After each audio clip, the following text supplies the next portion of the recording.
amazi nywa impinduka ntiboneke.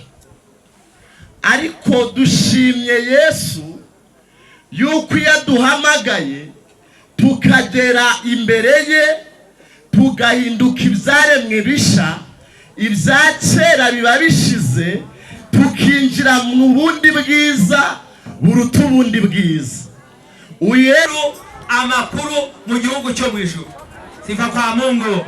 Mu ijuru naho ngo bakora inama bakavuga ati umwana wanjye ndamutabaye ndamurenge, umwuka agahita aza yihuta akaba nawe kugeza akakubwira nayakuye hehe mu ijuru.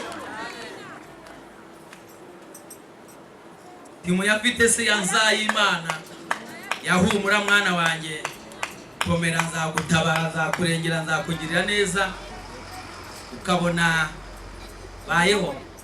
Elisa rero yajyaga yishura imigambi y'ingabo z'Abasiriya. Mwami w'Isirayeli avuga ati ariko ninde muntu utubamo utugambanira kiyo twakoze inama yo kujya gutera Abisirayeli iyo migambi imenyekana ni ukubera iki?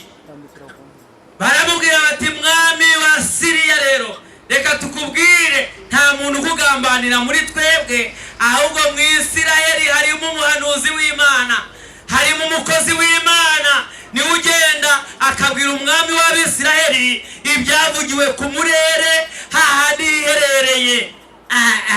Mwami w'Isirayeli ati se uwo muntu ni bwoko ki? Uwo muntu ameze ate? Uwo muntu se dufite ingabo, dufite intwaro, turakomeye, dufite amagare, dufite amafarashi. Yohereza ingabo ati mugende mumufatire, kuko bari bamubwiye ngo uwo muhanuzi w'Imana ari ahantu bita i Dotani. Yesu nashimwe. Yesu nashimwe cyane. Mu gitondo kare kare umugaragu wa Elisa wabyutse Gihazi agiye kubona umusozi wose ugoswe n'ingabo n'amagare n'amafarashi by'Abasiriya, kubera yuko nta nza yari yibitseho, nta maso y'umwuka yari afite, nta jwi ry'Imana. Reka data asubira mu nzu avuga ati yo databuja databuja turapfuye turashize turagiye Abasiriya batugose.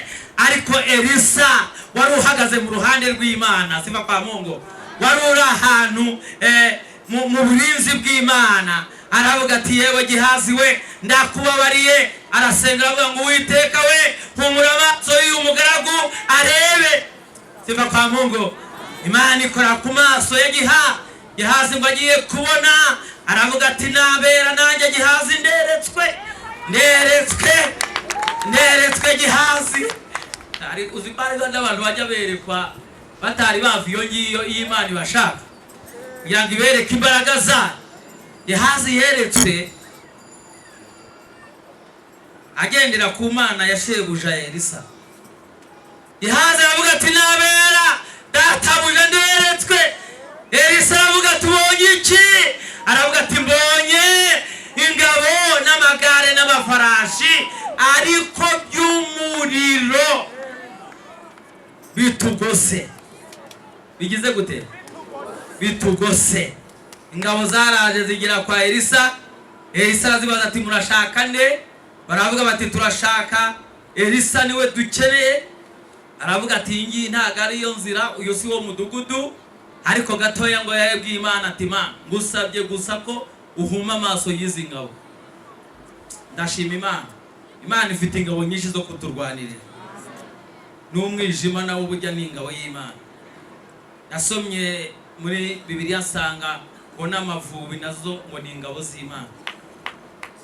Muri Egiputa Imana yakoresheje ingabo z'ibikeri, ikoresha inda, nazo ni ingabo z'Imana.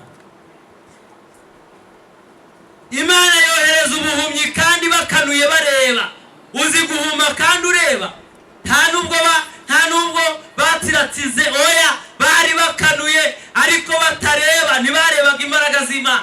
Imana irabahuma amaso. Elisa abagimera avuga ati uyu si wo mudugudu, iyi ntabwo ari yo nzira, munkurikire. Ari amagambo tuhasanga Bisirayeli bari bamenyereye kurwana n'Abasiriya. Abasiriya bakabatera bakabarwanya bakabagirira nabi. Gihe kimwe umwami w'Isiriya wakajya akora inama yo gutera Abisiraheli, ati iki tuzanyura aha n'aha dutera ubwoko bwa Isiraheli, tubarwanye tubatsinde, tubanyage tubagirire nabi. Ariko kubera ko mu Isiraheli hari harimo umuhanuzi witwa Bamenya, ufite radari. Ufite iki?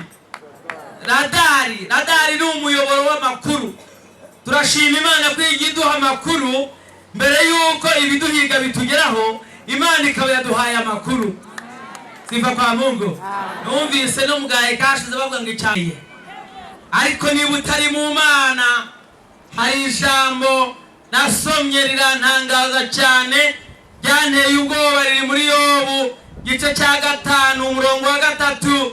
Riravuga ngo nabonye umupfapfa ashora imizi, ariko muri ako kanya mvuma ubuturo bwe.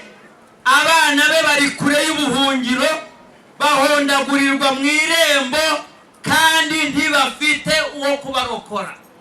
Umuki? Umupfapfa, umunyabyaha, umuntu utazi Imana, ari kure y'ubuhungiro. Umupfapfa ngo naho yashora imizi, naho yakomera cyane, ariko ari kure y'iki? Ari kure y'ubuhungiro. Umwanditsi yavuga ngo Imana ngo yabonye muri ako kanya ubuturo bwe buvumwa. Birasobanuye ngo umunyabyaha utiyarura ngo bivemo, agendana umuvumo, agendana gukenyuka. Umunyabyaha ari kure y'ubuhungiro. Ariko umuntu wiringira Imana, sifa kwa Mungu, arahirwa cyane. Uwiteka amubera ubuhungiro. Yeremiya yuko yavuze ngo ahirwa umuntu wizera Uwiteka. Uwiteka nawe akamubera ibyiringiro. Azahana n'igiti cyatewe hafi y'umugezi, gishorera ibizi mu mugezi. Ntikizatinya umwaka wacanyemwe amapfa, ntikizatinya izuba n'ibicana. Icyo giti ntabwo kizatinya inzara, ntabwo kizatinya amagambo, ntabwo kizatinya abagambanyi n'abarozi n'abagome, ahubwo kizakomeza gishorera imizi mu mugezi, kandi ibibabi byacyo ngo bizahorana itoto, nta nubwo kizareka kwera imbuto zacyo. Imana ishimwe. Sifa kwa Mungu. Amen. Haleluya, haleluya. Amen. Uwiteka ni ubuhungiro bwacu.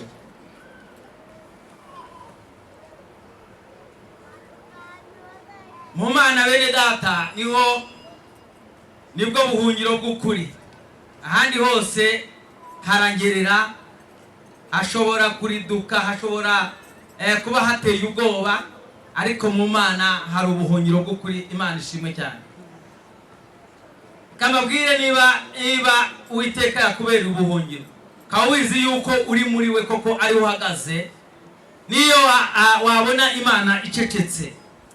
Hari igihe abantu bibwira ko Imana icecetse nta kintu irimo gukora, ariko burya mu gihe Imana icecetse ibiri mu kazi. Ngwihira mugenzi wawe uti Imana ibiri mu kazi. Imana ibiri mu kazi. Uracyagiye Imana yacecetse, cyagiye wumva nta jwi rihari, cyagiye wumva hari ibintu biguteye ubwoba, wenda wumva n'ayandi majwi. Imana ibiri mu kazi kandi irimo kubikora neza. Irimo kubikora neza. Cyagiye ukeka ko Imana idahari, nicyo gihe cyo gukora kw'Imana. Imana ishimwe. Imana ishimwe. Kamvuga ibi bintu bitatu wenda nishaka se guza kugira ku musozo. Ntabwo minota bampaye 30 ndabona irimo kugera isa nk'irimo kurangira, hasigaye mike. Bene Kora bavuze Imana mu buryo butatu. cyambere bavuze ngo Uwiteka n'ubuhungiro bwacu. Niba hari ibintu ibihugu n'abakomeye bashyiramo imbaraga ni mu kintu cyitwa umutekano. Ubu impamvu twateraniye hano nuko dufite umutekano. Impamvu turyama tugasinzira burya tuba dufite umutekano tunawizeye. N'abayobozi b'igihugu bakora ibishoboka byose kugira ngo igihugu kigire umutekano. Nagira ngo mbabwire ngo rero iyo tuvuze ngo Uwiteka n'ubuhungiro bwacu bisobanuye yuko dufite umutekano wuzuye, dufite umutekano wizewe. Ntabwo mubyumvise, iyo mubyumva mushimye Imana ko dufite umutekano wuzuye kubera yuko turi mu Mana. Uwiteka ari we buhungiro bwacu. Imana ishimwe cyane. Cya kabiri baravuze ngo Uwiteka n'imbaraga zacu. Bishatse kuvuga ngo iyo Imana iturwaniriye, urumva hari umuntu wagira icyo gutwara Imana yakurwaniriye? Urumva hari umuntu wakoma mu nkokora Imana yakuramburiye amaboko? Urumva hari umuntu wavuguruza imigambi y'Imana ku buzima bwawe ngo agire icyo gutwara Imana ivuga iti ngo uhagazeho umwana wanjye?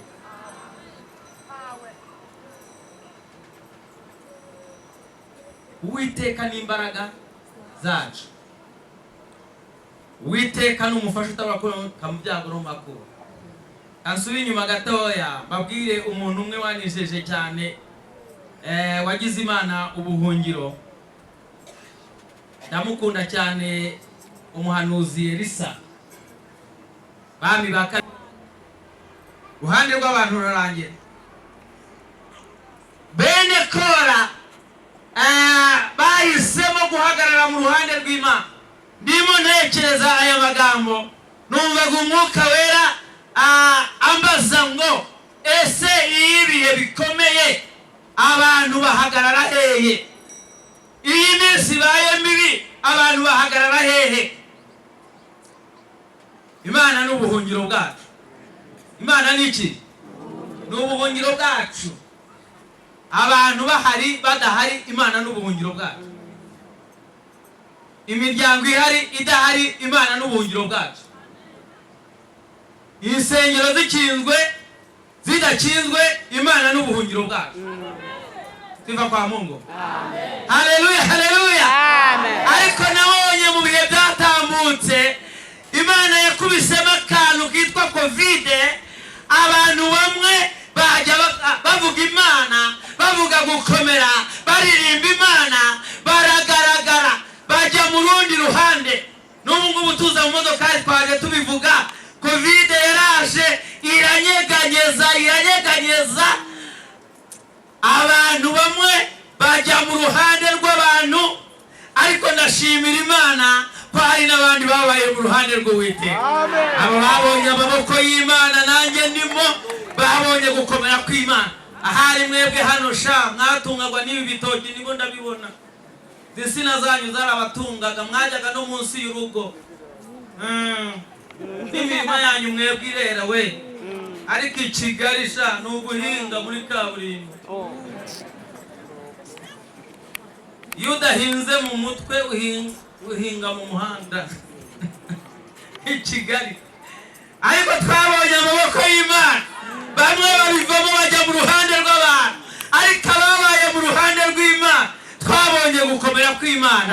Mushimire Imana, mwishimire abantu babonye Imana muri Covid. Imana ishimwe cyane. Naratangaye, reka mbaye kuhamya gatoya. Naratangaye kuva naba umushumba nako nabaye mwarimu mfite inzara nyinshi cyane, yarageze no kwigufa butagira munsi y'urugo se i Kigali. Cyo gihe nabyibuka torero ryampimbaga 5,000. bitanu we nari maze kubyara abana batatu. Inzara iraturya, ariko najya gusenga Imana ikavuga ngo mwana wanjye nzagukiza inzara, ugaburire, urye, uhage kandi usigaze. Twebwe ntabwo twaje muri uyu muhamagaro kubw'indamu, ntabwo twaje kubw'ubutunzi, twahamagawe n'ishobora byose. Imana ivuga bikaba, yategeka bigakomera. Haleluya, haleluya. Naho ibintu byahinduka tuzayigumaho, twabonye gukomera kwayo. Imana ishimwe. Ni Imana igabura, ni Imana yambika, ni Imana irera imfubyi zigakura, ni Imana irengera abapfakazi, ni Imana ibesha mu mazu abatagira shinge na rugero. Imana ni ishimwe cyane. Muyikomere amashyi niba ntacyo batwaye, kandi himbazwe. Inzara iraturya kugeza aho mbere y'umupasiteri inzara yari ikinya cyokoze Imana itangiye kugenda ihindura amateka, kugeza aho mbere y'umushumba wa paruwase nabwo bitari byacamo neza, biciyemo neza agahe gatoya biba birinduye. Ariko muri Covid uzi yuko najyaga mvuga atariko abantu bagira amafaranga kuri konti bati, uzi ko Imana ifite ibigega by'amafaranga, uzi ko Imana ishobora gukoresha abantu uzi nabo utazi.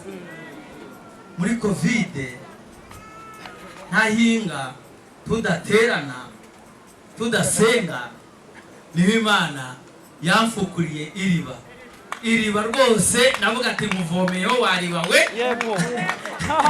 muvomeyeho. Telefone yanjye yakira amafaranga, funguza agakantine, ungubu karangaburira n'abana banjye. Ngiye kubona muri Imana imfukura akareba mbona kuri konti hagiyeho miliyoni, haciye iminsi mbona hagiyeho 5, haciye iminsi mbona hagiyeho. Imana ibikora muri Covid. Torero rita mpemba, ariko Imana irampemba. Igira umushahara Imana. Haleluya, haleluya. Imana niyo buhungiro bwacu. Iyo ibintu bikomeye, bene data muhagarara he?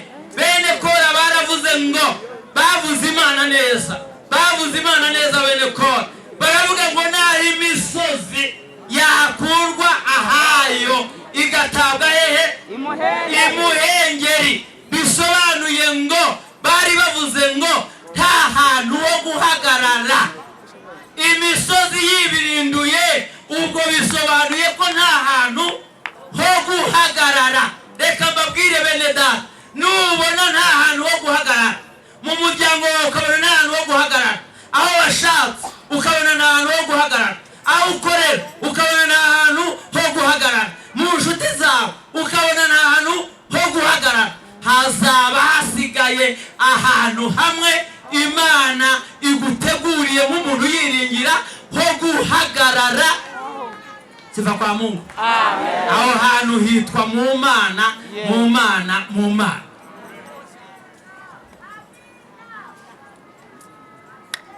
Sifa kwa Mungu. Haleluya. Haleluya. Haleluya. Haleluya. Mana ishimwe cyane.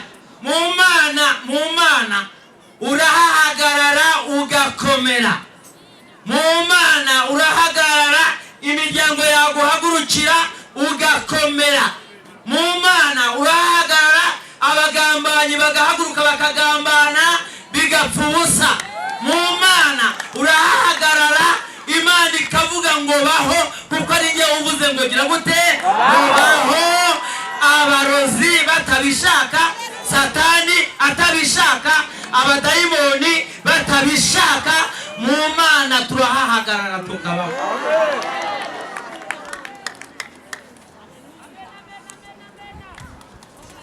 Bene asora bini glory. Nagira ngo mbabwire ngo Imana niyo buhungiro bwacu kandi n'imbaraga zacu, n'umufasha utabura kuba gituma tutazagira gute tutazatinya naho isi yahinduka